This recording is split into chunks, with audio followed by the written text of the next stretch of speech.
Perkenalkan, nama saya Winda Dwiyati Prenisi dengan NIM 630302100079. Saya berasal dari kelas 3C Akuntansi Syariah.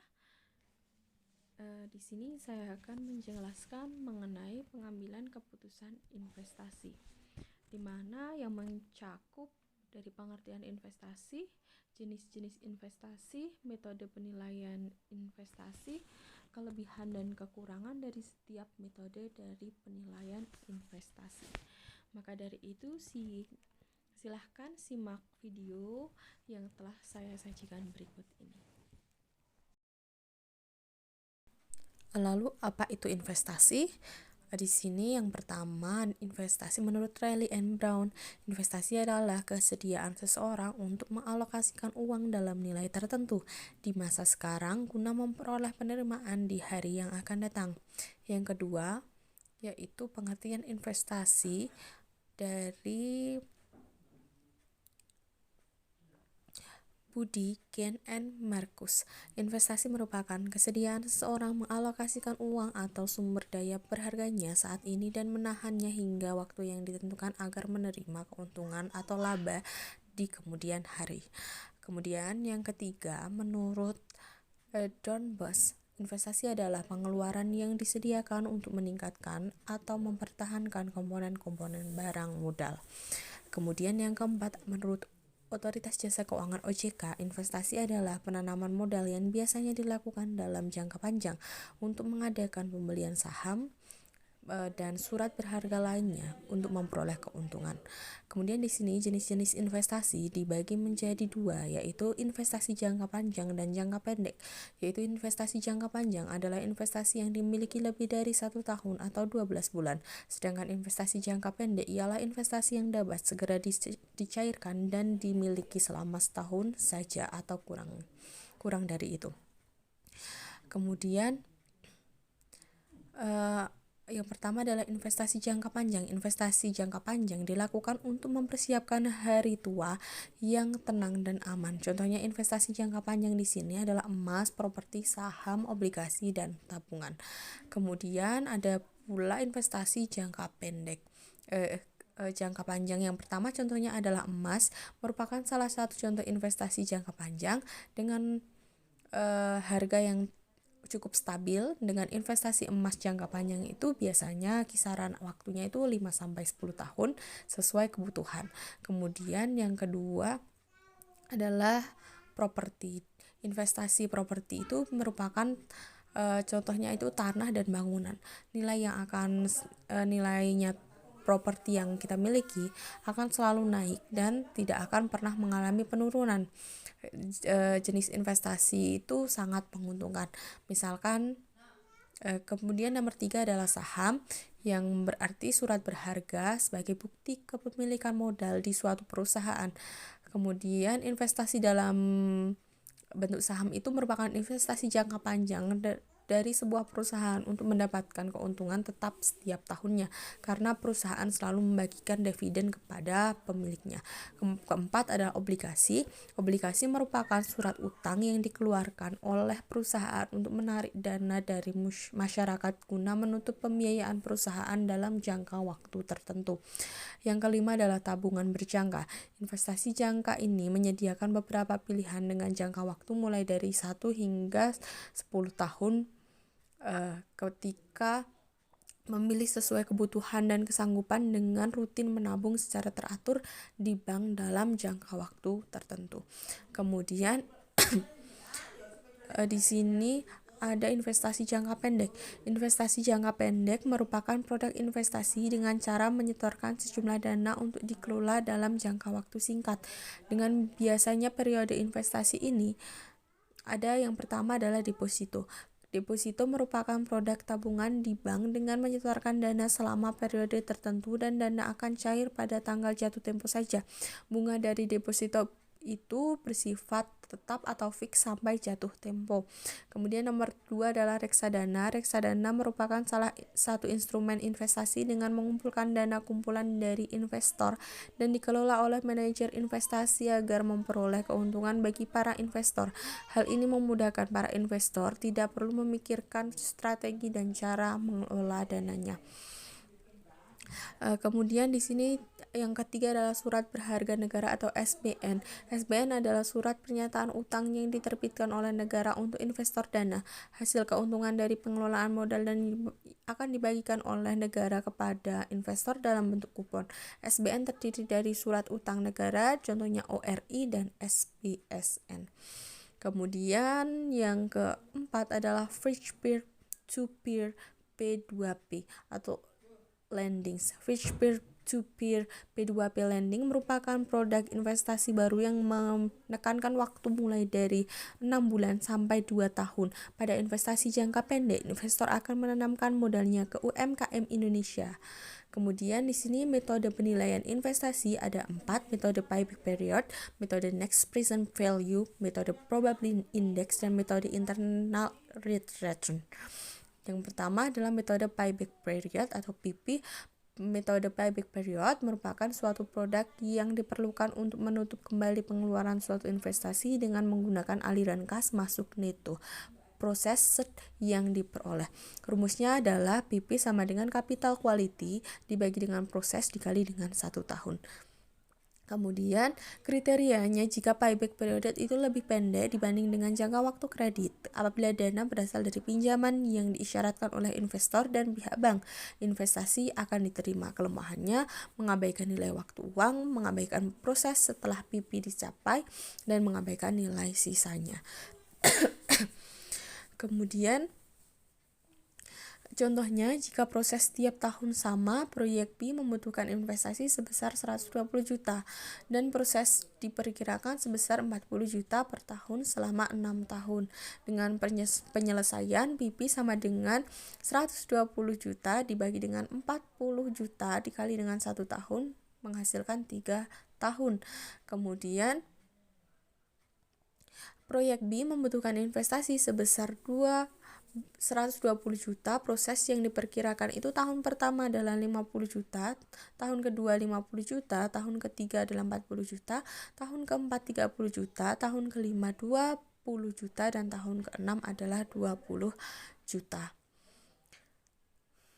Kemudian penyelesaian dari kualitas investasi yang pertama adalah senilai 120 juta dengan proses tahun pertama adalah 50 juta, maka akan dikurangi sehingga menghasilkan 70 juta. Dengan proses tahun kedua adalah 50 juta sebagai pengurang, maka di sini menghasilkan sisa adalah 20 juta. Maka PP sama dengan 2 tahun ditambah dengan 20 juta dibagi dengan 40 juta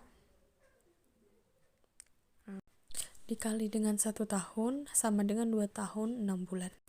Metode Net Present Value NPV. Metode Net Present Value atau NPV merupakan metode untuk mencari selisih antara nilai sekarang dari proses dengan nilai sekarang dari suatu investasi. Rumusnya NPV sama dengan min IO initial outlet ditambah dengan sigma N AT per dengan 1 ditambah R dalam kurung dikali T, di mana IO merupakan nilai investasi dan N adalah aliran kas neto. Kriteria kelayakan suatu investasi. Ketika NPV lebih dari 0 atau positif, investasi layak dan diterima.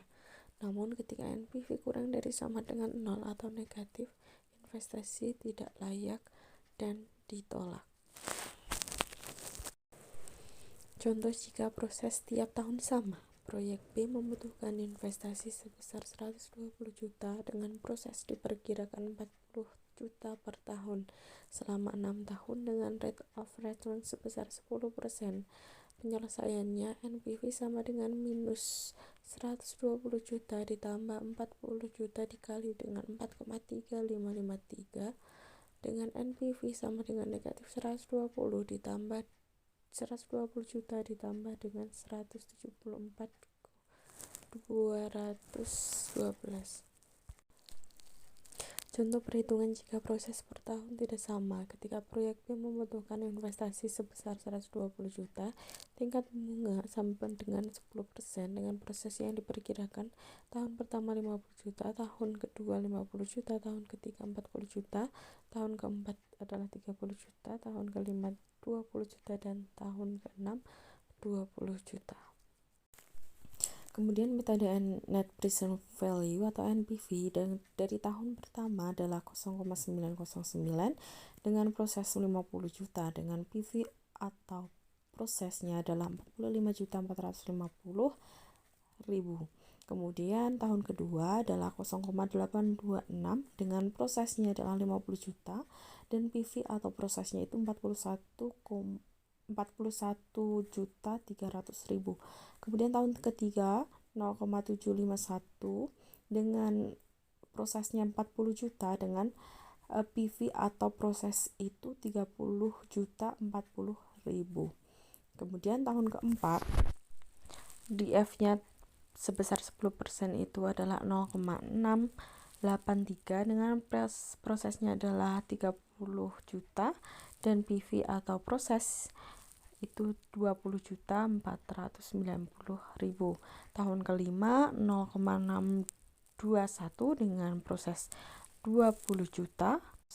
PV dari prosesnya itu sebesar 12.420 dan tahun ke-6 sebesar 0,564 dengan proses 20 juta dan PV dari prosesnya adalah 11.280.000. Maka total PV dari proses itu sebesar 160.980.000. Serta total PV dari outliers adalah 120 juta. Sedangkan NPV-nya sebesar 40.980.000. Kemudian metode probability index atau PI. Metode probability index atau cash ratio merupakan metode yang memiliki hasil keputusan sama dengan NPV. Dengan rumus PI sama dengan total PV atau proses dibagi dengan investasi. Apabila PI lebih dari 1, maka rencana investasi diterima. Sedangkan apabila PI kurang dari 1, maka rencana investasinya itu akan ditolak. Berdasarkan contoh yang telah dibuat sebelumnya pada metode NPV, untuk memproses tiap tahun itu sama. PI sama dengan 174.212 dibagi dengan 120 juta, hasilnya 1,45. Maka lebih dari 1 proyek akan diterima. Sedangkan untuk proses tiap tahun yang berbeda, PI sama dengan 160.980 juta dibagi dengan 120 juta menghasilkan 1,34, maka akan lebih dari 1, maka proyek juga diterima. Metode internal rate return atau IRR. Metode internal rate return merupakan metode penilaian investasi untuk mencari tingkat bunga yang menyamakan nilai sekarang dari aliran kas, neto, dan investasi. Pada saat IRR tercapai bersama dengan NPV sama dengan 0, untuk itu menghitung IRR perlu dicari data NPV yang negatif. Kemudian rumusnya adalah internal rate return sama dengan tingkat bunga terendah ditambah dengan NPV pada tingkat bunga terendah dibagi dengan PV atau proses pada tingkat bunga terendah dikurangi PV pada proses tingkat bunga tertinggi dikali dengan tingkat bunga tertinggi dikurangi tingkat bunga terendah. Kemudian metode internal rate return pada perhitungan NPV yang ditingkatkan bunga sebesar 20% dan 30%. Tahun pertama 50 juta dengan DF 20% adalah 0,833 dengan PV 41.650.000 dengan DF 30% adalah 0,770 dengan PV adalah 38.500. Kemudian di tahun kedua 50 juta, DF 20% adalah 0,694. Kemudian PV-nya 34.700 dan DF-nya adalah 0,592, PV-nya 29.600. Tahun ketiga 40 juta, DF 20% adalah 0,579 dengan PV adalah 23.160.000 dengan DF 30% adalah 0,455 dengan PV-nya adalah 18.200.000. Di tahun keempat 30 juta dengan DF 20%-nya adalah 0,482 dan PV-nya adalah 14.460.000 dan DF 30%-nya 0,350 dan PV-nya adalah 10.500.000. Kemudian pada tahun kelima 20 juta, DF-nya adalah 0,402 dan PV-nya adalah 8.040.000. DF 30% adalah 0,269 dengan PV adalah 5.380.000. Dengan tahun keenam adalah 20 juta dengan DF 20% 0,335. PV-nya sebesar 6.700.000, DF 30% adalah 0,207 dan PV-nya adalah 4.140. Dengan PV dari proses adalah 128.710.000. Kemudian PV yang itu 106.320 dan investasinya adalah 120 juta dan sama pada kolom PV-nya dan NPV-nya adalah 8.710 dan minus 13.680.000. Kemudian selisihnya tingkat bunga 30% dan 20% sehingga menghasilkan 10%. Dengan PV dari proses adalah 106.320 dan 128.710. Selisihnya adalah 22.390.000 dengan PV dari kualitas adalah 120 juta dan NPV-nya adalah negatif 13.680.000 dan 8.710.000 dengan totalnya adalah 22.390.000. Maka IRR sama dengan 20% ditambah 8.710.000 dibagi dengan 22.390.000 dikali dengan 10% sama dengan 20% ditambah dengan 3,89% sama dengan 23,89%. Kemudian IRR sama dengan RK ditambah NPV RK dibagi PV RK dikurangi PV RB dikali dalam kurung RB dikurangi RK tutup kurung. Maka IRR sama dengan 20% ditambah dengan 8.710 dibagi dengan 128.710 dikurangi 106.320.000. Kemudian dikali dengan 30% dikurangi 20%. Maka hasilnya IRR sama dengan 20% ditambah dengan 0,389 dikali 10. IRR sama dengan 20% ditambah 389% sama dengan 23,89%. Kelebihan payback period. Yang pertama adalah rumus payback period mudah dipahami dan digunakan dengan perhitungan sederhana. Untuk mengukur resiko investasi sederhana. Kemudian yang kedua, payback period bisa membantu kamu menghitung waktu yang dibutuhkan untuk mendapatkan kembali modal yang sudah digunakan.